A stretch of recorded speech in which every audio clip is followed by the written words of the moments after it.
I'm Matt Mahler with MovieWeb. It's a pleasure to speak with you today. Thank you. Thank you, man. Yeah, I really enjoyed this film. I found it very moving and a wonderful twist on the genre.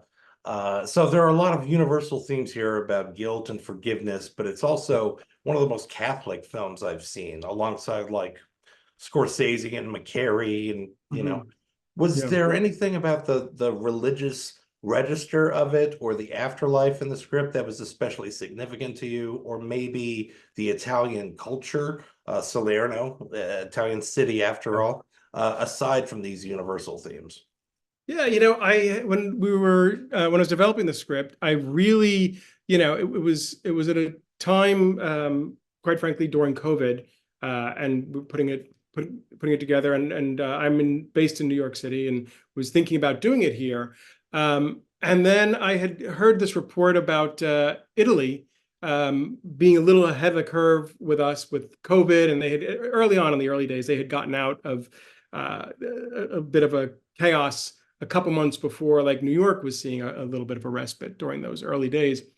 And it made me start thinking, it was the trigger that made me start thinking about Italy.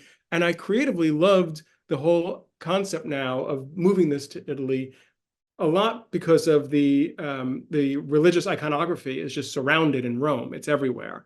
And it's just a present uh, piece. And then there was also just the character of Italy itself for making, Connie's character, Claire, is an American woman living in Italy and completely isolated. Her Italian husband, there's all Italians that live and breathe around her. And so there's just something a little bit more alienating for her as well to be left on her own there and only having religion to turn to. And I think, if I did it properly, hopefully it was caught that a lot of her religious iconography, there's more symbolism in there, which gets revealed, I think, more toward the end of it. But her strict belief in something or a higher power, a higher being, we're alluding to with her, referring to the rosary and the cross, and that cross has a deeper meaning for her ultimately at the end of all of this. And I just think it was important. I think there is I don't know what's out there in the netherworld, and nobody does, but it was a play in a way to give her some meaning to what she wanted to do, and she had repressed these feelings, she had repressed these emotions and this incident, and this was an extreme scenario, which I think is probably the worst case scenario for anyone, especially for a mother, or any parent. And I think this was a way to answer for anybody, even if it's something small that you have bottled up and kept inside. That you need to figure out a way to come to terms. Otherwise, it does eat up, it does bottle up, and it does create a monster in some ways, as we see with Robin, through some of this. Uh, Yeah, it's beautiful. The baptismal themes, yeah, crucifixion or stigmata, different yeah, things going on. It's fantastic how it's all incorporated. And there are some genuinely unnerving and disturbing moments, but it's tonally balanced. With the script or in the editing process, were there ever times where you decided to cut something because it was too scary or too horror, or conversely, the opposite, where you felt like you needed to add more horror? mhm.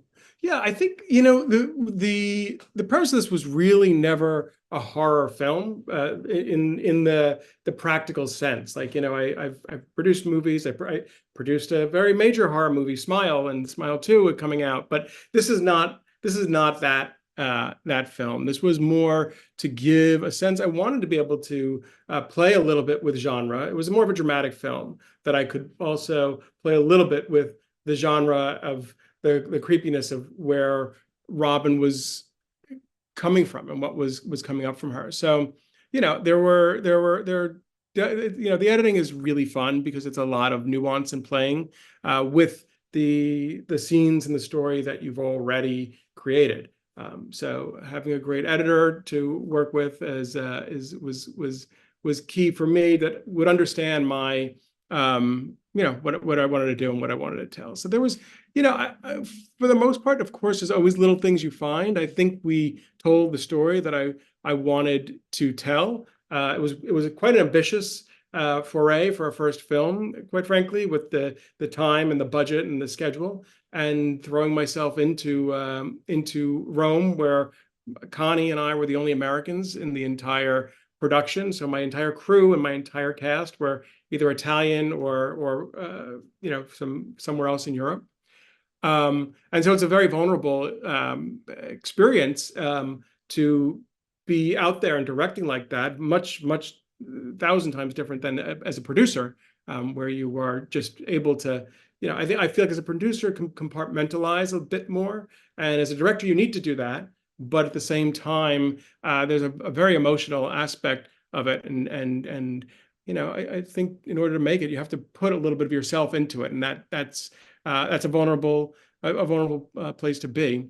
I wanted to be an actor early in my career, and I have a great understanding, I feel like, of what it takes. I can't do what Connie can as an actor, but I have a great respect for what she and the other actors are able to do. And so it's trying to give them the space and the time that's needed to achieve this, with some guidance from me through shooting and through the edit. Absolutely. And the final minute I have here, you did mention Smile 2. I don't know if you produced a sequel. I don't think you have. I did, yeah. We've made Smile 2 comes out in October. So Oh no, I mean previously in your whole career. I have not done a horror like that. Smile 1 was the first hardcore horror genre I've done. I've done movies that are more tonally in the horror of like a We I'm Need to Talk thinking About of Kevin. ending things. Yeah. Yeah, there's a We Need to Talk About Kevin, which is they're just more emotional horror films is what I've done, and this was Smile was bursting it out. I'm really interested and fascinated with finding ways to make that balance of an emotional horror that can also be not as probably as broad as and bold as a smile, but finding the balance between those. And I feel like this is only the beginning, is my hope. When did you know or feel that it would get a sequel? And final question here.